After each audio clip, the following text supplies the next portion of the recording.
بسم اللہ الرحمن الرحیم۔ معزز خواتین حضرات، السلام علیکم ورحمۃ اللہ وبرکاتہ۔ ہمارے ہاں کچھ چیزیں جن کا دین کے ساتھ یا اجر و ثواب کے ساتھ دور دور کبھی کوئی تعلق و واسطہ نہیں ہوتا، ان کو زبردستی دین سمجھ لیا جاتا ہے۔ مثال کے طور پر ہمارے ہاں اس شخص کو بہت زیادہ قابل تعریف سمجھا جاتا ہے جو پیدل حج کرے۔ آئیے حدیث کی روشنی میں جائزہ لیتے ہیں کہ پیدل حج کرنے کی نظر کی شرعی حیثیت کیا ہے۔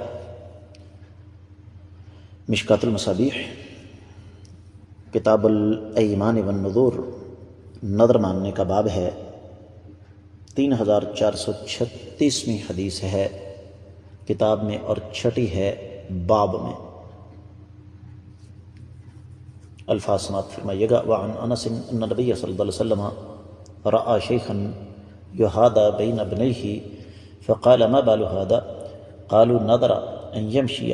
قال إن الله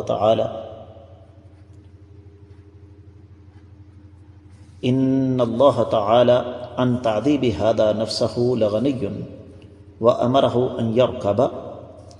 وفي رواية لمسلم عن أبي هريرة رضي الله تعالى عنه قال اركب أيها الشيخ فإن الله تعالى غني عنك وعن نظرك۔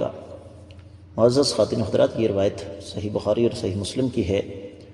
تفصیلی حوالہ آپ کی خدمت میں رکھ رہا ہوں۔ صحیح بخاری اور کتاب ہے جزاء الصید، اور 27واں باب ہے کسی نے کعبہ تک پیدل سفر کرنے کی منت مانی ہو تو کیا کرے۔ 1865 حدیث ہے صحیح بخاری میں۔ اور صحیح بخاری میں یہ حدیث مزید آپ کو 4 مقامات پر مل جائے گی، 6159، 2754، 6701، 1690۔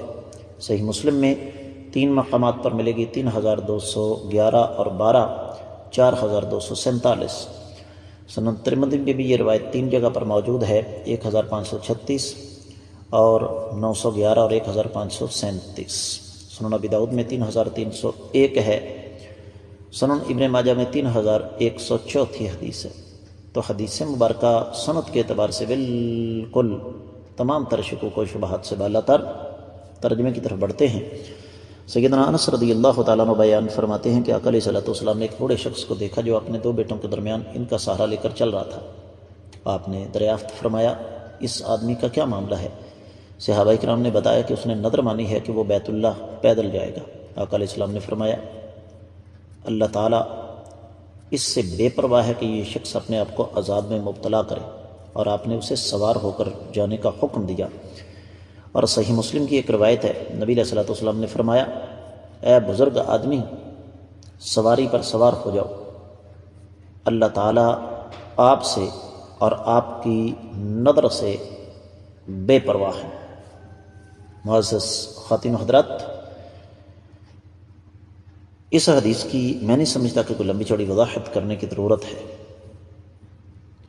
اہل علم کا اس بارے میں اختلاف ہے کہ پیدل حج کرنا افضل ہے یا سوار ہو کر جانا زیادہ فضیلت کا باعث ہے۔ تو جو خلاصہ ہمارے سامنے آتا ہے وہ یہ کہ انسان اپنے وسائل، اپنے حالات اور اپنے ماحول کو سامنے رکھے۔ مثال کے طور پر اگر میرے پاس، آپ کے پاس بیت اللہ تک پہنچنے کے لیے وہاں پر رہتے ہوئے جو اخراجات کرنے ہیں وہ نہیں ہیں تو ہم پر حج فرض ہی نہیں۔ لہذا یہ پیدل یا سائیکل یا موٹر سائیکل پر حج کرنا، چلو موٹر سائیکل کی گنجائش نکل سکتی ہے لیکن وہ بھی بڑے تنگ نطاق میں جا کے، کیونکہ 3-3.5 ہزار کلومیٹر سفر موٹر سائیکل پر کرنا یہ کوئی دانش مندی نہیں۔